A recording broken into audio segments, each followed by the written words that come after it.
Is everybody awake? Yay. This morning at 6:30, we had 17 folks leave on a missions trip, 10 of our youth and 7 of the adults, and they were all bright and cheerful. Patty Wiggins was the most cheerful of all. And I heard as they took off in the car, Jenny shouted really nicely, "Y'all are gonna watch the service at 9 o'clock. So if you're watching this morning on the road, drive carefully, okay? They're gonna have a great time. Today we're gonna talk about the power to see it through. You know, a lot of times in life, we kind of emphasize having a good start. If you drove here this morning, you may have seen some signs if you came this direction toward the church because they're having like a bicycle race. And it's, I don't know how long it is, but one of them, the sign said mile 30. And I thought, oh my. And then right after mile 30, it said sprint. You know, one time, many years ago, not that many, but a few, I was doing a mini marathon with Sharon and a few others. And when you started, you're supposed to, I can't help it, you start out running, okay? Sharon started out walking and then running and walking and running and walking. Well, I was like the rabbit, okay? I was all excited and the race started, but guess who won the race? It wasn't me. After the race was over, well, you have to pace yourself. And you know, it's true in life. I don't know what stage of life you're in. It's true with tasks. But today I want to focus on finishing the race well. The difference between starting power and staying power is a big deal. A lot of times in life, people start off great. You know, they got all this energy, and we focus on young people when they go to Head Start programs and pre-kindergarten, and we focus on them having a start, but sometimes I don't think we focus on finishing well in life. We just kind of let it go. But you know, if your life doesn't finish well, the rest of it really isn't as important. Finishing life well, staying power, and hanging in there is so important in life. And so today I want to focus on this guy that you probably have never heard about in the Bible, but he's more like us maybe than almost anybody else. His name is Demas. Have you ever heard a sermon about Demas? His real name in Greek was probably Demetrius, okay? And you might not even know there was a Demetrius in the Bible, but there is. And I want to look at 3 occasions of his life. The first one is Philemon. You don't have to have the chapters because it's only one chapter in the whole book. It's the littlest book in the Bible, but there's a lot of good stuff in it. And at the end of the book, Paul is in prison when he's writing this, but it's a house prison. And it's a very personal letter, and he says, Epaphras, my fellow prisoner in Christ Jesus, sends you his greetings, as do Mark, Aristarchus, Demas, and Luke, my fellow workers. And so here, in this first mention of the guy Demas in the Bible, he is one of the co-workers, the co-laborers of Paul. And a lot of times when they list workers, it goes from greatest to least. So here Demetrius is even above Luke, who was terrific, you know, who wrote more books in the New Testament than Paul. He wrote Luke and Acts, which together, the words are more than all the words that Paul wrote. So he was a very prolific writer, very brilliant man. And Demas was before him. And so Demas had this high standing in the co-laborers. The second occasion, though, it talks about his life a few years later, and it says at the end of Colossians, Paul is mentioning some people that are working with him, and he says, our dear friend Luke, or our beloved Luke, the doctor, and Demas, send greetings. And so here it says, you know, good things about Luke. Our dear friend Luke, who is a doctor, And, we don't know for certain if it's the same Luke that wrote the gospel in Acts, but there's only one Luke mentioned in the Bible. It was a very unusual name to be used in Jewish literature. Luke was not a name most people had. And so it is a high possibility it was Luke.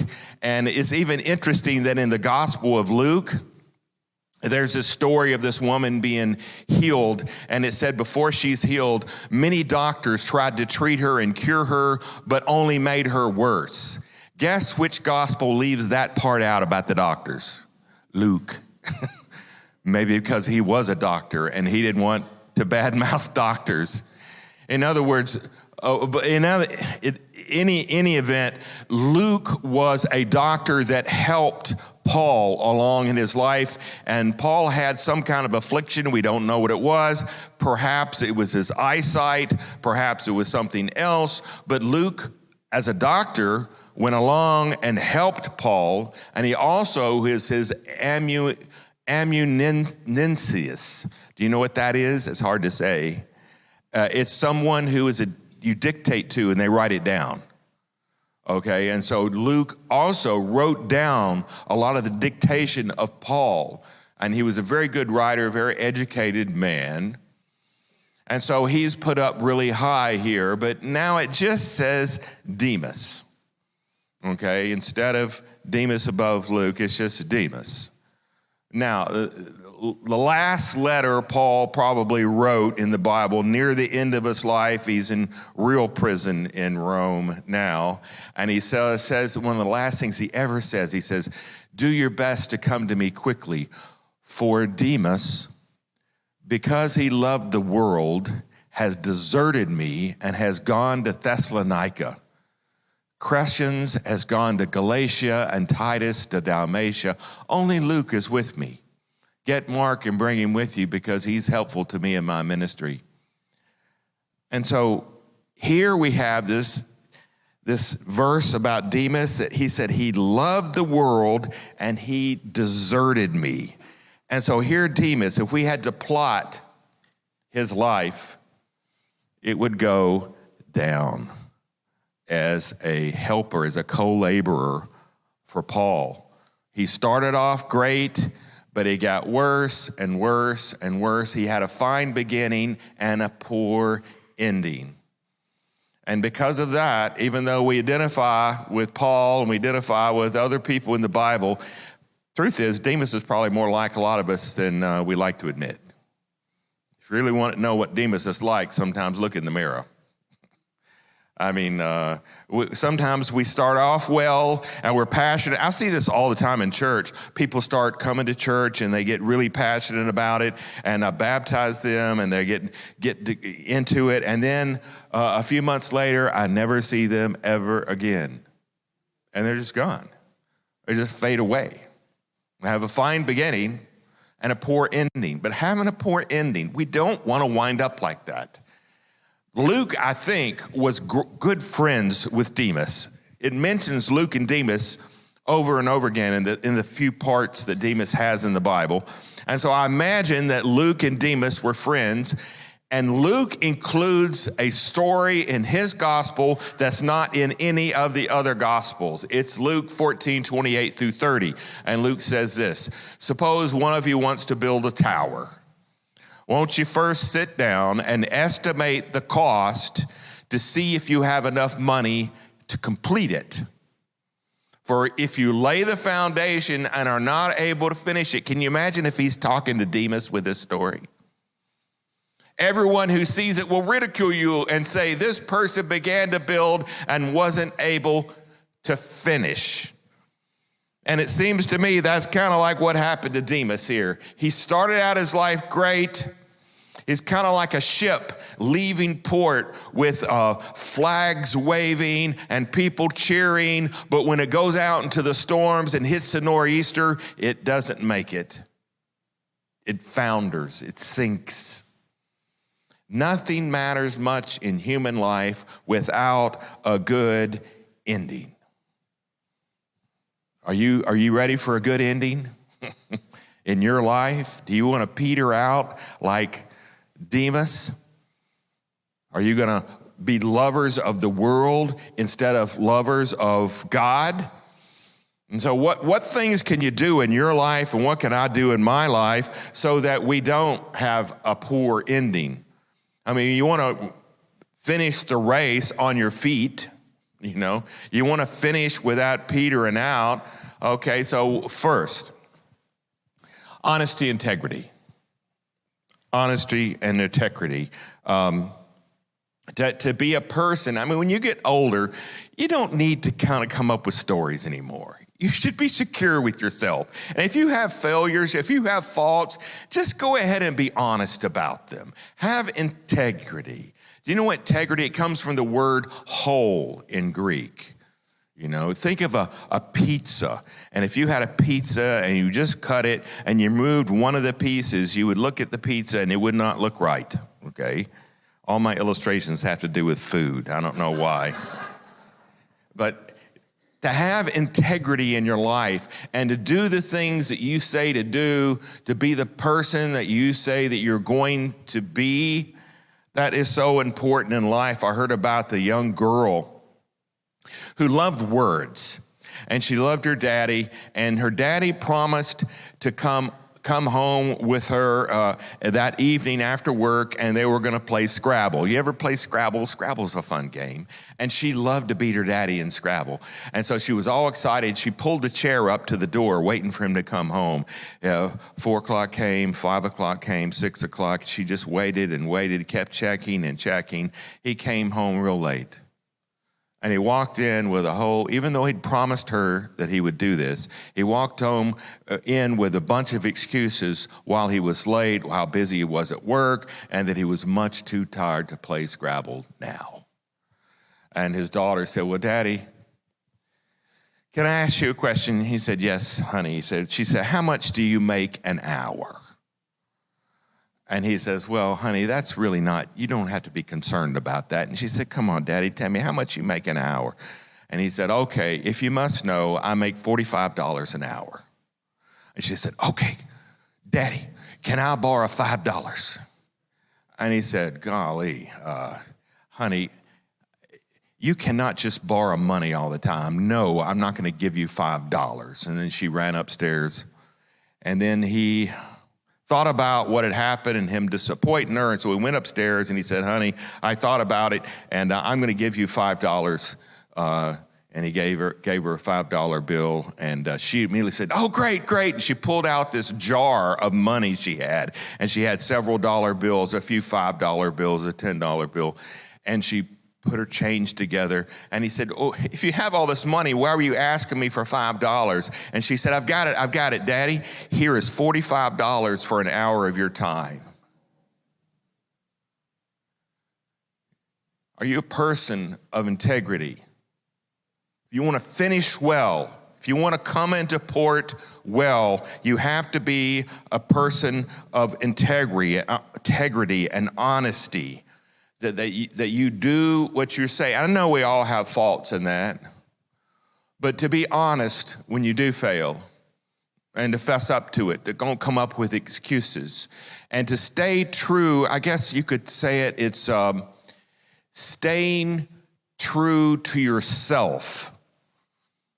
You know who you are, and you're going to be true to yourself no matter what else happens. That you will just stay the course. The second thing I want to say is captured by a cause. If you want to finish well in life, you need to have a purpose, okay? And it doesn't need to be, I mean, you could have any kind of purpose. You know, you can have a purpose where it may be break 80 in golf, or shoot your age, or do something with crochet, introduce. I mean, that's good to have those purposes, but to be captured by a real cause that's important. It says in Hebrews 6:5, who have tasted the goodness of the word of God and the powers of the coming age. To have a cause, understanding the brevity of life and that we're not going to live forever, and you're living for something greater than yourself. Something might happen in your life. You might be born with a disability, and sometimes people have accidents, and we look at those folks and we think, wow, they are really been through a hard time, and isn't it sad? The truth is, a lot of those people have better finishes than anybody else because they have a character they have developed in their lives that's given them strength, and they have finished their lives exemplary. You know, and you look at them and you think, wow, what a life. You know, how much good they have done. I think of Lincoln, even though he was shot by a madman, he wouldn't say his life ended in failure. His life was tremendous success in what he gave himself to a very noble cause. And there are other people throughout the world. The best example is Jesus. What would have happened if in Gethsemane he did not drink the cup? What if he said, you know, God, I know I was supposed to go to the cross, but that doesn't sound too good to me. So I'm going to stay around and do some more good. We wouldn't be here today. All the great things that Jesus did, his Sermon on the Mount, all the teachings, everything he said would not have mattered unless the end of his life was so done well. Think of chopping down a tree. I don't know if y'all have ever chopped down a tree before, but you chop, and all the chops don't mean anything until that last chop. And the last chop, the tree falls. And the last chop, when Jesus went to the crucifixion, defeated evil and forgives us of our sin. Wow, what a great end to his life. Have you petered out? Or are you going forward? What happened to Demas today is he fell in love with the world. 1 John 2:15 through 17 says, do not love the world or anything in the world. If anyone loves the world, love for the Father is not in them. And you can fall in love with the world. For everything in the world, the lust of the flesh and the lust of the eyes and the pride of life comes not from the Father, but from the world. The world and its desires pass away, but whoever does the will of God lives forever. And if you think of these, there's the lust of the flesh and the lust of the eyes and the pride of life. What do those mean? Lust of the flesh has to do with gratification of the flesh. It has to do with what makes me feel good physically, maybe sexual sins or gluttony or the use of drugs, drunkenness or gluttony. These things, you know, those can be the lust of the flesh, the love of the world. The second category is what is called the lust of the eyes, and I think this is coveting other people's stuff.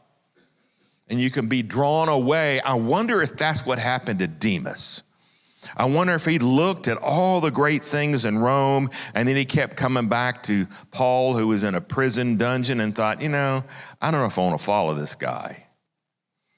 Evidently, Jesus had not gotten deep in his life. And so he fell away. And then the third category is the pride of life. That's people who want to become famous, who want to become all that. You know, we don't know for sure what happened to Demas. We know he went to Thessalonica, which probably was his home. But in one commentary that I read, there is a copyist of a manuscript preserved in the Medici Library in Florence. And in the margin, this person who was copying the biblical text wrote, Demas became a priest of a pagan temple in Thessalonica. That may have been what happened to him. We don't know for sure. But the draw of the world kept him away for what he needed to be doing. It drew him away, and he was dissuaded by it. Do you have a cause? Do you know what the Lord is leading you to do? Are you inspired to move forward and to accomplish it, to point you? It's kind of like having this. In the old days, they used sextants to navigate by boat, you know, and so you would use a sextant daily and recalibrate your your course. Because if you didn't, you could get off course just a couple of degrees, but before you know it, that ended up to be a lot of miles. Maybe in your life, you started off and you had a straight course and you loved the Lord and you were going that direction, but you have faded off that course. Maybe the Lord brought you here this morning to hear this message, to help you renew your direction, to refocus your life so you don't wind up like Demetrius. Third thing you can do to keep from that happening is interior strength, develop interior strength replenished by great faith. Do you have that kind of strength that doesn't come from your own power, that comes from God? This is what all great people who have done great things have drawn from, this inner well that doesn't come from your own willpower, it comes from God. In 2 Corinthians 12:9, it said, but he said to me, and if you are struggling today, maybe with yourself physically or spiritually or other ways, this verse may need to be a verse you memorize. My grace is sufficient for you, for my power is made perfect in what? Weakness. It's not about the power that you have. Therefore, I will boast all the more gladly about my weakness, so that Christ's power may rest on me. And so, yeah, you are weak. Yes, you do falter and you do have mistakes. But if you can draw from God's power, like I think Luke did, Luke was tremendous success with his life. Like I just said a few minutes ago, he probably wrote more than Paul, but he was inspired by Paul. He was Paul's physician. He helped out in so many ways, and God made a magnificent life out of his life, whereas Demetrius, he loved the world. He got distracted. He pulled away from godly things. He did not finish well. There is a power that does not come from ourselves, and the world does not understand this. And we don't create it. We assimilate it. And if you think about that, almost all the different ways of having power today, I think all of them, nobody creates power. You have solar cells, you get it from the sun. Wind power, you get it from the wind. All coal comes from the burning. You don't create the power, you use what is given, and God can give us power. Give us power to become more than we are. Maybe you have been struggling with something in your life and you think, well, I just need to try harder. That's not really the way you do it. The way you do it is you realize your weakness.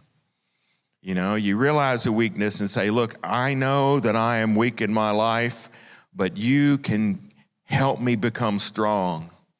And I don't know where you are in your life today. Physically, you may be struggling. Maybe in other ways you're struggling, but God can make you strong. He can make your life finish well.